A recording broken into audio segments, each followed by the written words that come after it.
welcome to Slumber Darkly, a channel dedicated to exploring the darker corners of the human psyche, where true stories of horror and tragedy are uncovered, dissected, and retold. These are the tales that linger in your mind long after the lights have gone out. Stories that resonate with the deepest fears that lie within us all.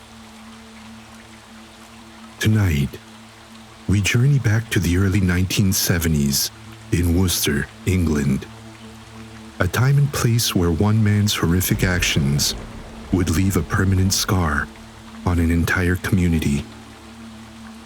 This is the chilling tale of David McGreavy, a man who would come to be known as the Monster of Worcester.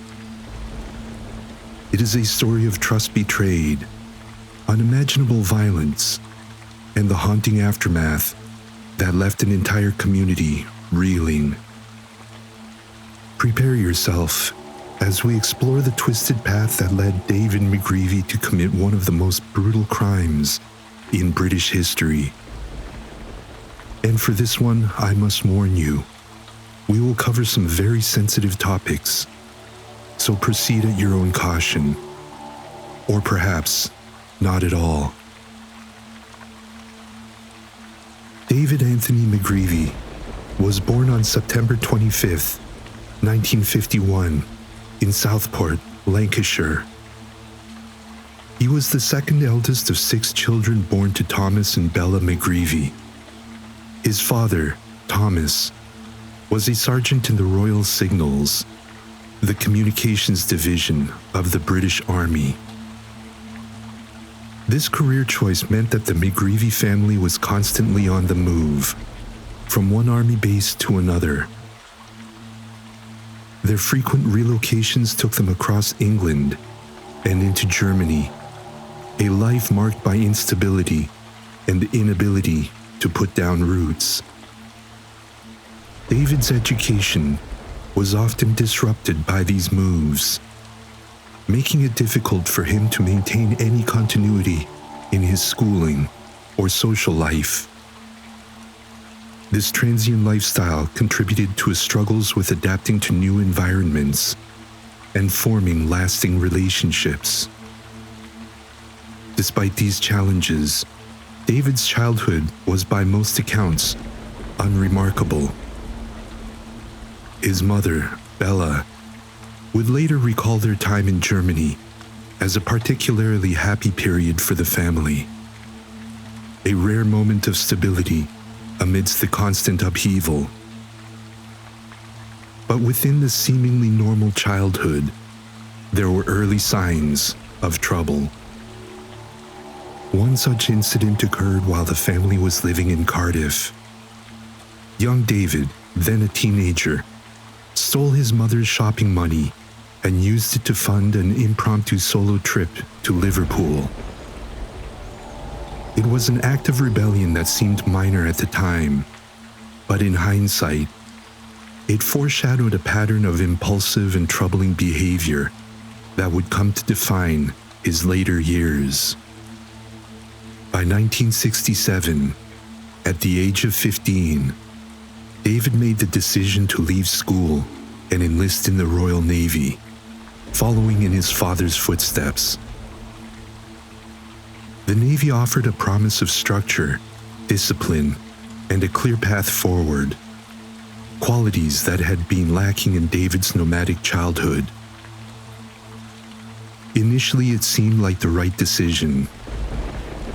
David was stationed at the Portsmouth Naval Base, where he served aboard the HMS Eagle, an aircraft carrier that was part of the Royal Navy's fleet.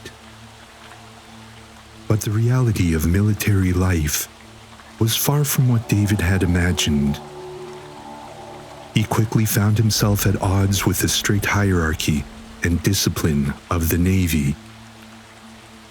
His superiors described him as insubordinate and difficult to manage, while his fellow sailors found him arrogant, with an inflated sense of self-worth that alienated him from others.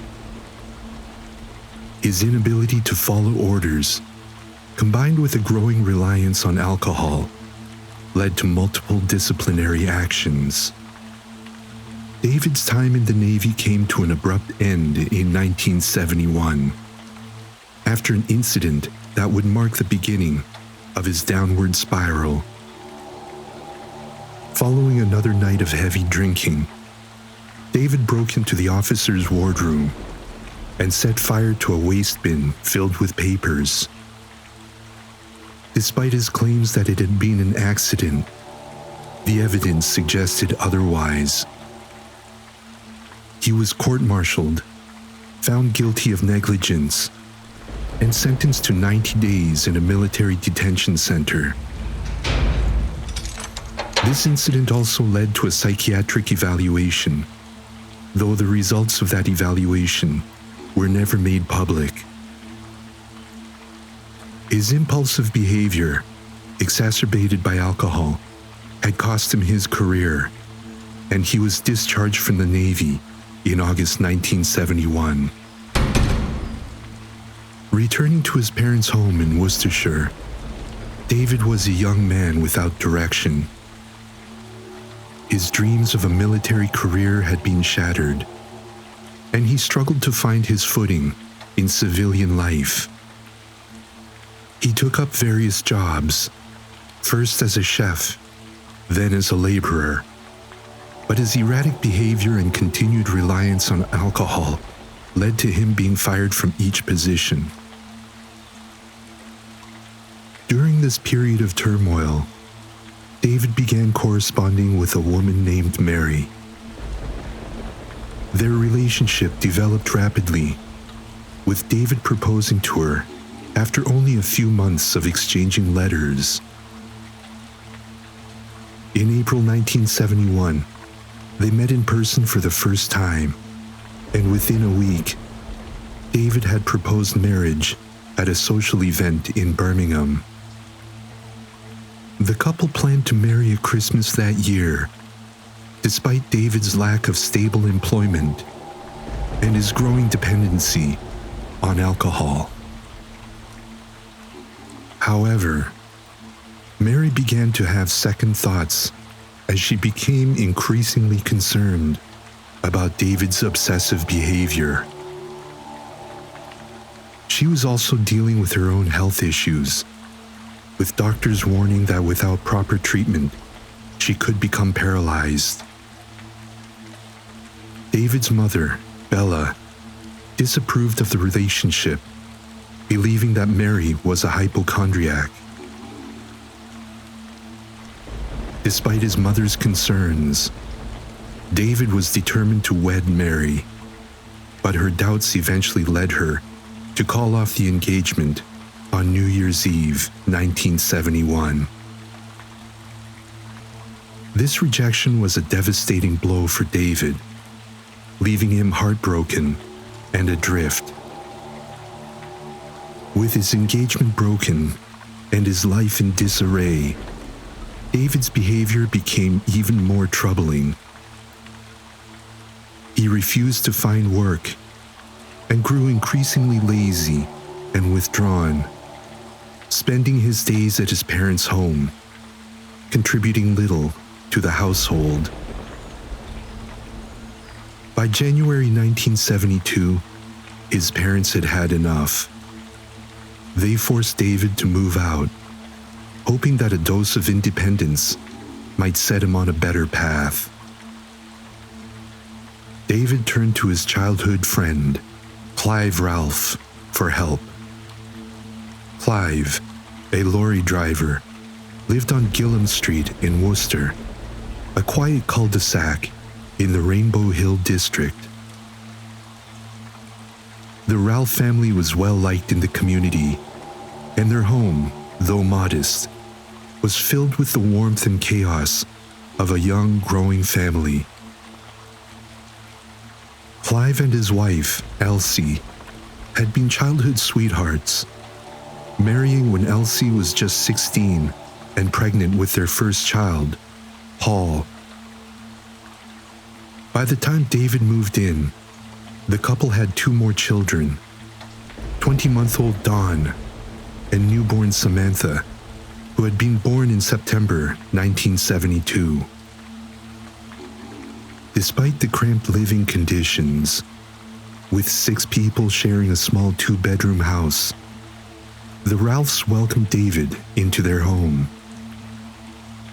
He shared a room with young Paul, while the 2 girls stayed in their parents' bedroom.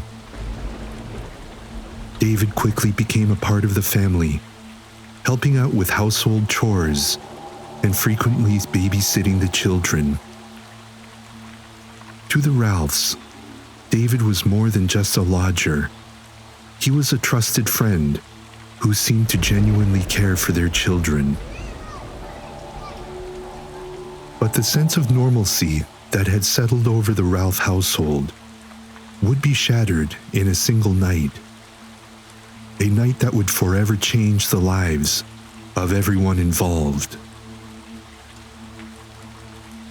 On the evening of Friday, April 13th, 1973, David's seemingly ordinary life took a dark and irreversible turn. He spent the evening drinking at a local pub, Bucks Hill, in Worcester, playing darts with a friend.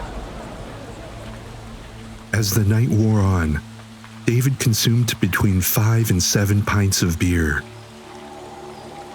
An argument with his friend escalated when David extinguished his cigarette in his friend's beer, leading to a tense confrontation. Shortly after, Clive Ralph arrived to pick David up and bring him back to the house on Gillum Street, where he would babysit the children while Clive went to pick up Elsie from work. When Clive left the house at around 10:15 p.m., all 3 children were sound asleep.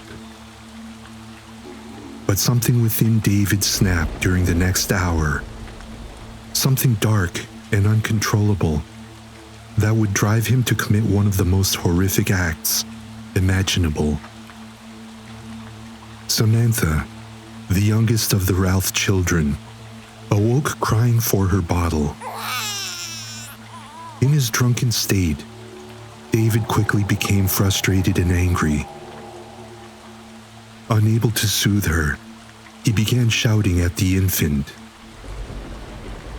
When her cries continued, his rage boiled over and he lost control.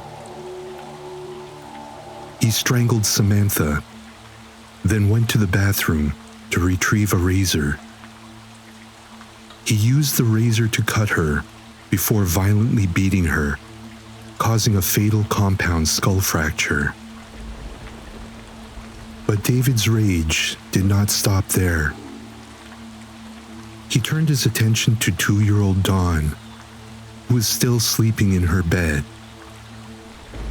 He strangled her in her sleep and then slit her throat with the same razor. Finally, David moved to 4-year-old Paul. He strangled the boy with curtain wire, ensuring that all 3 children were dead. As if this weren't enough, David's actions took on an even more grotesque nature. He went into the basement, retrieved a pickaxe, and used it to further mutilate the children's bodies.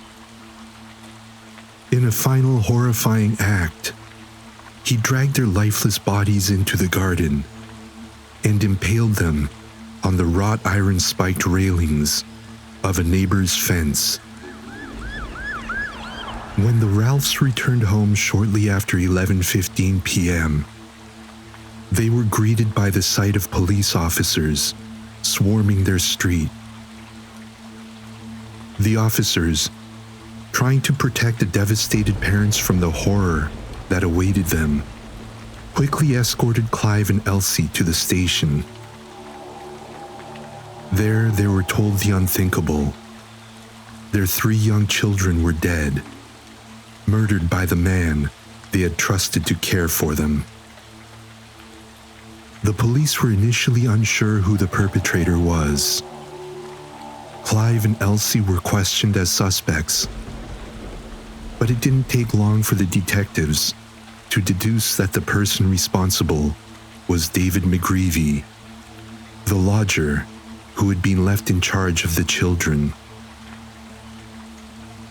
The officers immediately launched a manhunt, scouring the area for any sign of him.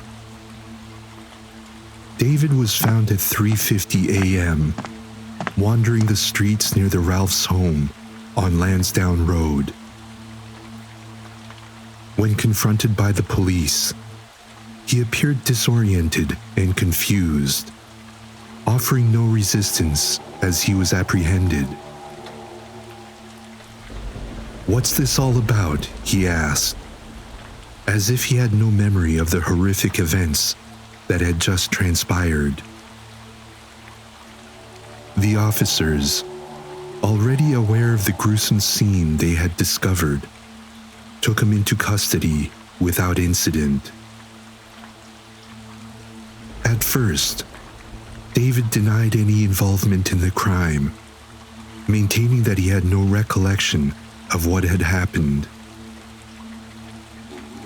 But as the hours passed and the weight of his actions began to bear down on him, his resolve crumbled. In the early hours of the morning, David McGreavy confessed to the murders in chilling detail, recounting the events of the night as if he were detached from his own actions.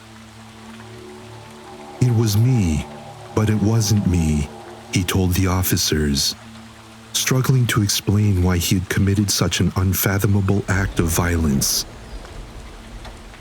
His only explanation was that the baby wouldn't stop crying, a reason that seemed both incomprehensible and tragically inadequate given the brutality of the crime. As news of the crime spread, the community of Worcester was plunged into shock and disbelief. The brutality of the murders defied comprehension, and even seasoned police officers were left sickened by the scene they had encountered. The media quickly picked up on the story, dubbing David McGreavy the Monster of Worcester, a name that would haunt him for the rest of his life.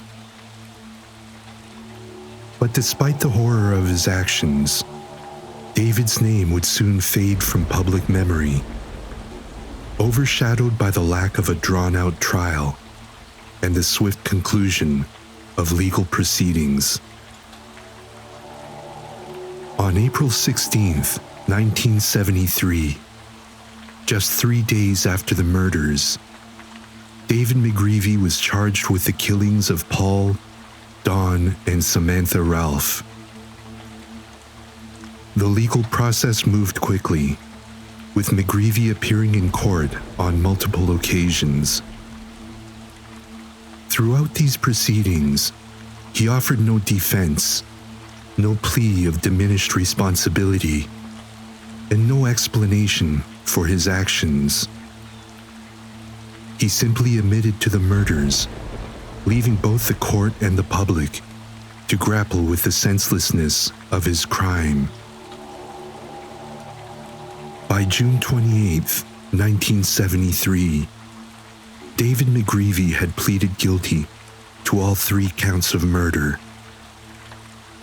The court hearing lasted just 8 minutes, a brief and somber affair that did little to satisfy the public's desire for answers.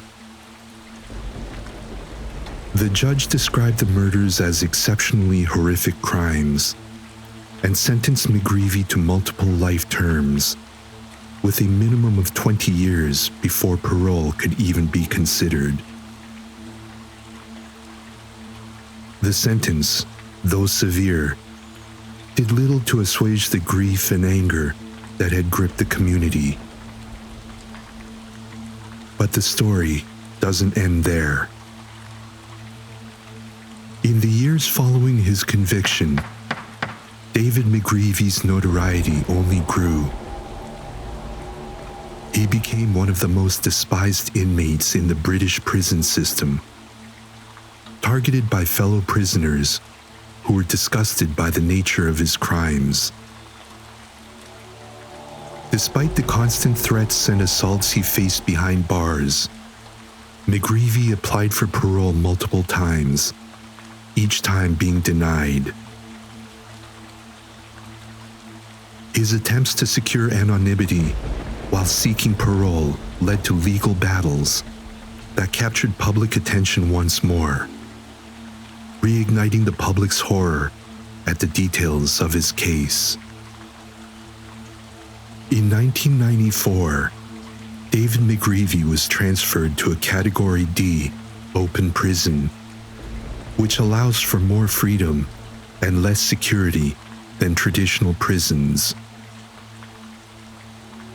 This move sparked outrage among the families of his victims and the general public, who believed that such a dangerous individual should not be allowed the privileges that come with open prison conditions. The controversy grew when it was revealed that McGreavy had been living in a bail hostel in Liverpool as part of his rehabilitation and parole process. The press, having received an anonymous tip, quickly located McGreavy and published his photograph, along with the details of his horrific crimes. The public was outraged that a man who had committed such heinous acts was walking the streets, even under supervision. The resulting backlash led to McGreavy being recalled to a closed prison for his own safety, as his identity had been compromised and the public's anger was palpable.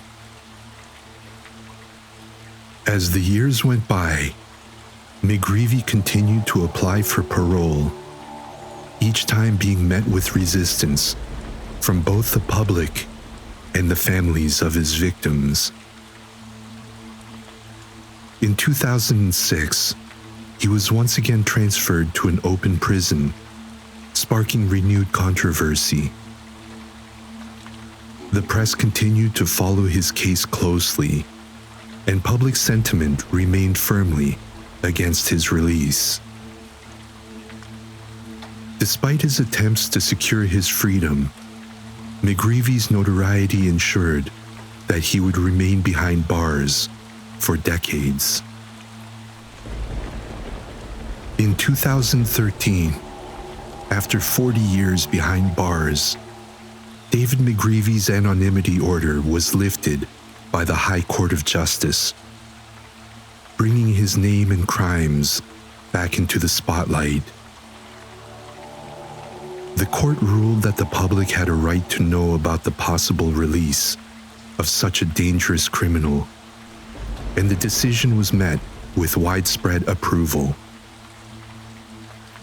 The public, still horrified by the details of the case, remained steadfast in their belief that McGreavy should never be released.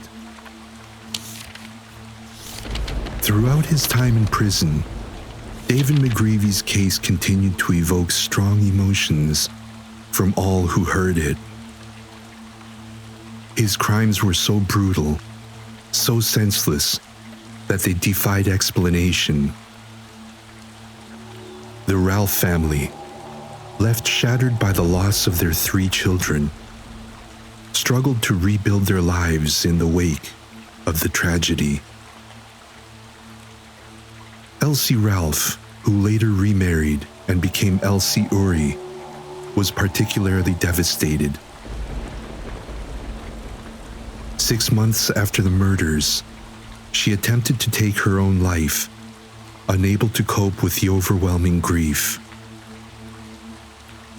The trauma of that night would haunt her and her husband Clive for the rest of their lives, leading to their eventual divorce. The case of David McGreavy serves as a chilling reminder of the darkness that can reside within even the most trusted individuals. To this day, the reasons behind his horrific actions remain a mystery. Was it simply a moment of drunken rage?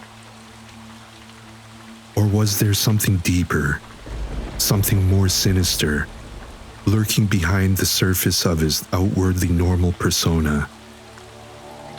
We may never know the full truth, but the impact of his crimes is undeniable. Thank you for joining us on this somber journey into one of the darkest chapters in British criminal history. If you found this story unsettling, you're not alone. The tale of David McGreavy is one that has haunted the minds of many, a grim reminder of the evil that can exist even in the most ordinary of places. Here at Slumber Darkly, we believe that understanding these dark tales helps us keep the real-life monsters at bay. The stories we tell are more than just tales of horror. They are a way to remind ourselves of the importance of vigilance, of the need to protect those we love. So as you prepare to rest your head tonight, remember to lock your doors, check the windows, and keep your loved ones close. Until next time, sleep well.